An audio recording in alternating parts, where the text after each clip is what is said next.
Let's divert you to matters involving Arsenal and Jonas Eidevall. How surprised are you that he made this decision?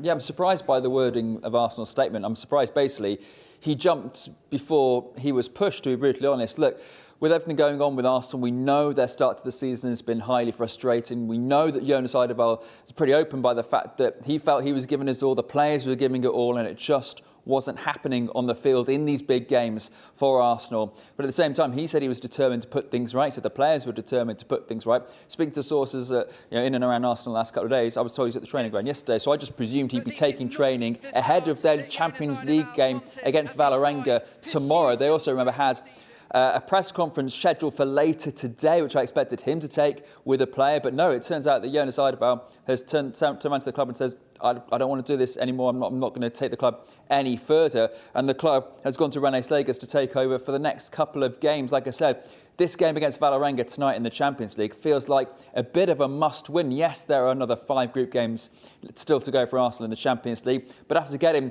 beaten 5-2 by Bayern Munich, they really need to get back on track against a team they should, on paper, be beating in Vålerenga. They've also got a game against West Ham on Sunday in the WSL as well. And then it's the international break when you would have expected, if there was going to be a change of head coach, it may well take place. That's why I think it's come to forward today, because Jonas Eidevall has said, I don't want to take this team any further. It's really interesting, isn't it? The statement from Arsenal, full of respect for the work he's done, for the dedication he's shown. Both Eddie, the sporting director, and Claire Wheatley, the director of football, both talking about that. But there's so much dedication and passion that personifies Jonas Eidevall. But obviously, like I said, the results just weren't up to scratch. That draw against Everton, the defeat to Bayern Munich, the defeat to Chelsea, and the writing was on the wall.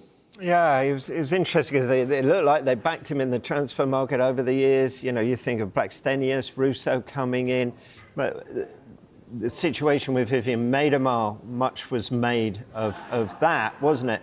Where do Arsenal go from here? Well, look, I think for starters, you're right, they have been backed in the transfer market. I think year 3 when they signed Alessia Russo to make a big impact under Jonas Eidevall, and he spoke about how he's really looking forward to working with her and getting her into the goal scorer he knew he could be.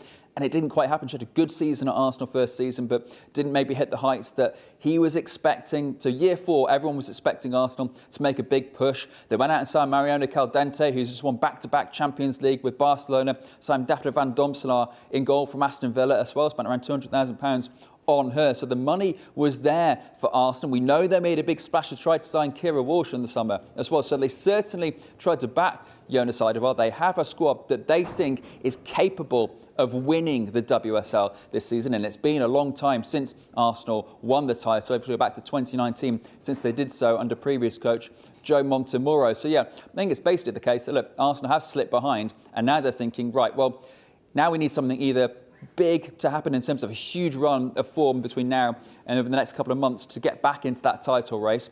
Is Jonas Eidevall the right man to do it? And he's turned around and said, probably not myself. I don't think I can do this any longer.